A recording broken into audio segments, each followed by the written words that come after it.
Hello everyone, I hope you all are fit and healthy. So students, in this video we are going to study another phylum, that is phylum Annelida.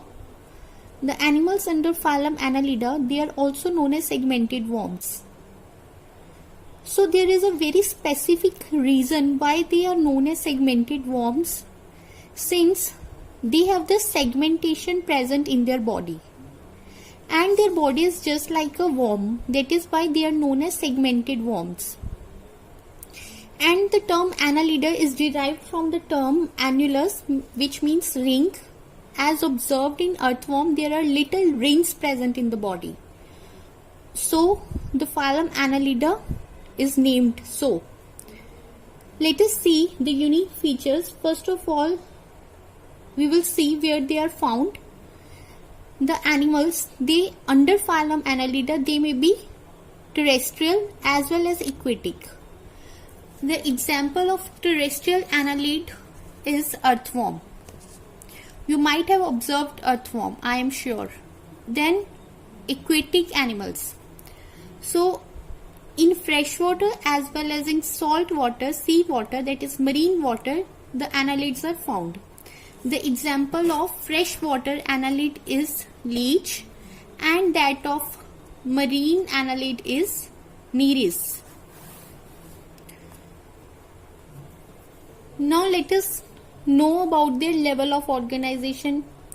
Level of organization is organ system level of organization. Organ system level of organization, we know the cell, they differentiate to form tissues, and then tissues they form organs, and from organs there is organ system. So the animals, they show organ system level of organization. Then is body plan.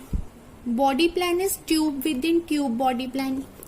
Tube within tube body plan means they have two openings in their body. One is mouth and the other one is anus. The mouth, it serves as a purpose for ingestion, that is intake of food, and the anus, it is the external opening, outlet opening through which the egestion process takes place. So body plan is tube within tube body plan, that is there are two openings in their body. One is mouth and the other one is anus. Then there is a segmentation present. And this segmentation here, it is metameric segmentation. So what is metameric segmentation? In the annelid body, there are series of rings of segments present. These are known as metamer. Each segment is known as metamer. Anterior posterior axis, there is a metamerism present. So there is external and internal segmentation.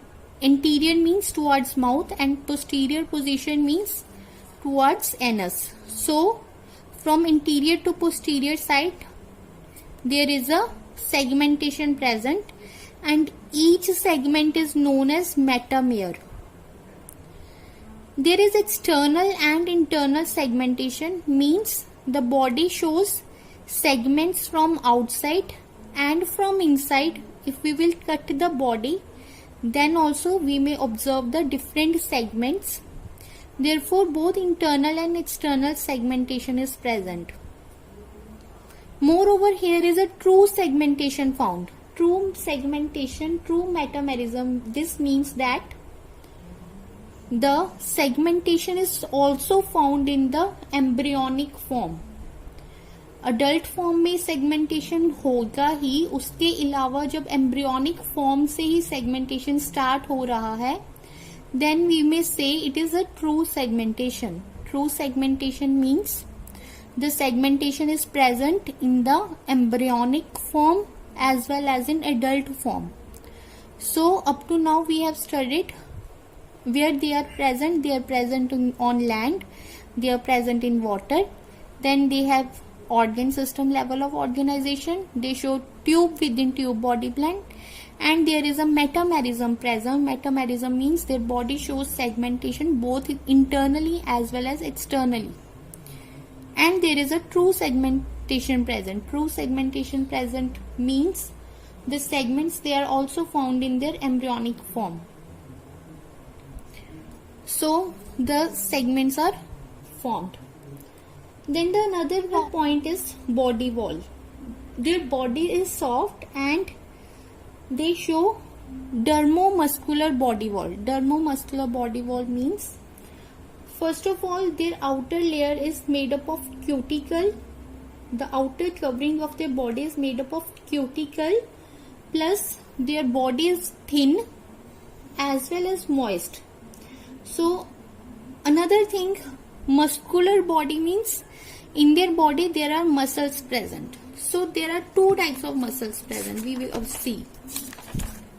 Let us see, this is a body of the annelid. There are two types of muscles present: longitudinal muscles and circular muscles.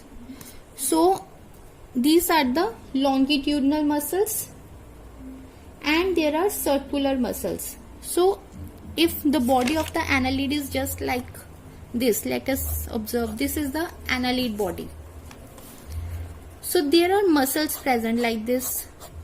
These are the longitudinal muscles, and there are muscles present also on the outside. They are known as circular muscles.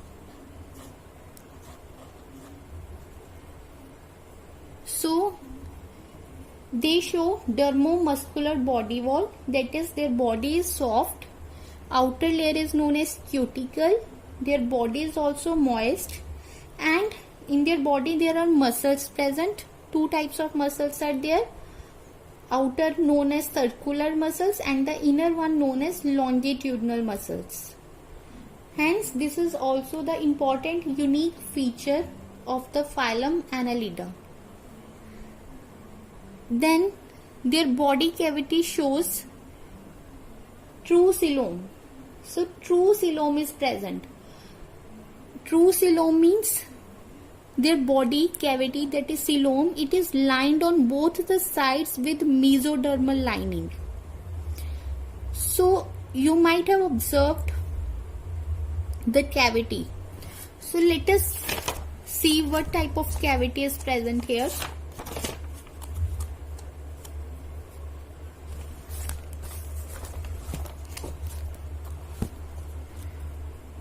Coelom means it is the space between the body wall and the alimentary canal. So this is the body of the earthworm. Let us observe, this is the body of the earthworm. This is the outer segments, that is external segmentation is observed here, and this is the alimentary canal. This is the mouth, this is the anus.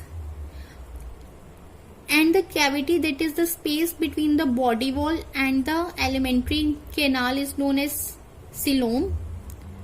For true coelom, if it is true coelom, then there is one condition, and the condition is this coelom must be lined on either side by mesoderm. So the coelom must be lined on both the sides by mesoderm germ layer. So this is the coelom, this is also a coelom. On the outside, that is, I have observed, I have shown it with the red pen, it is the mesoderm lining. Here also it is the mesoderm lining. So for a coelom to be referred to as true coelom, that is also known as eucoelom, there must be mesodermal lining on both the sides of the coelom, of the cavity. So let us devise what is coelom. Coelom is the cavity or the space between the body wall and the alimentary canal, and if it is true coelom, it should be lined on both the side by mesoderm. So this is the coelom. How a coelom is formed, let us see this also. So we know through the fertilization process, that is sperm from the male and ovum from the female, they fuse and they form zygote, that is the first cell. This zygote, it undergoes cleavage. Cleavage means it is a mode of mitosis in which there is increase in cell number but the size remains same. So this results in the formation of the morula. Morula is basically a stage in which there are number of cells. 8 to 16 number of cells are present. It is ball or mass of cells. Then these cells, they disperse, and due to dispersal there is increase in size. So now here in morula there is a mass of cells. Now the cells, they have dispersed and there is a formation of the cavity formed inside, that is known as blastocele, and this cells we will say it as blastomeres. Then blastula, it changed to gastrula through the process of gastrulation. This process, it is for you to understand the concept how a coelom is formed. So how a coelom is formed, you should know all these steps. Zygote is formed, it undergoes cleavage, then morula is formed, and there is dispersal of cells and the cells lined outside, and there is a cavity formed inside. That cavity is known as blastocele. Then there is another step that is known as gastrulation. So let us assume these cells, they are pushed inside. These cells, they are pushed inside, and you may say a structure like this will develop. And finally it will be observed like this. ये जो हमारा gastrula बना है अंदर को ये चला जाएगा, then it will be appeared like this. So there will be now 3 germ layers formation. 3 germ layers. What are germ layers? These are the embryonic layers through which all the body organs will be formed. And the 3 germ layers are named as ectoderm, mesoderm, endoderm. You should know that ectoderm, it is the outermost layer. सबसे outermost layer होगी, उसका नाम है ectoderm. उसके बीच में जो layer है, that is known as mesoderm. Then there is the endoderm. So then the cavity deepens. This is known as primitive gut. Primitive gut means this will form the alimentary canal or the gastrointestinal tract or digestive system, you may say. And this pore is known as blastopore. If blastopore, it develops to form mouth, then the animals, they are known as, referred to as protostomes. So if from the blastopore mouth develops first, then they are referred to as protostomes. The animals under phylum Annelida, they are protostomes, means in them the formation of mouth takes place first. So first the mouth formation takes place, and therefore they are referred to as protostomes. Now let us see, this is the primitive gut which will form the alimentary canal, and there is a lining on this primitive gut that is known as endoderm. इसके बीच में layer of cells is formed that is known as mesoderm, and the outside, this is the body wall, let us assume, this is known as ectoderm. So 3 types of coeloms we have observed. They were pseudocoelom, eucoelom, and acoelom. So this is the case of the acoelom. Acoelom means when no body cavity is present, then it is referred to as acoelom animal. So if we take the transverse section, it will appear like this. This is the body cavity, that is primitive gut. These are the cells, and here are the mesodermal cells and the outer layer of cell that is known as ectoderm. So this is about the acoelomate. Then there is another type of coelom that is known as pseudocoelom. So pseudocoelom, we know the mesoderm, it is found in pouches. If the mesoderm is found in pouches, that is known as mesodermal pouches, then we will say it is a pseudocoelom. Then the another one is eucoelom. Eucoelom means there is a there is a true coelom present. So true coelom present, this is the most unique feature of the animals under phylum Annelida. So we have observed this is the case, that is acoelomate. Here the cells, this is the cavity that is known as, this is the primitive gut. It is lined by endoderm, radicular cells, that is endoderm.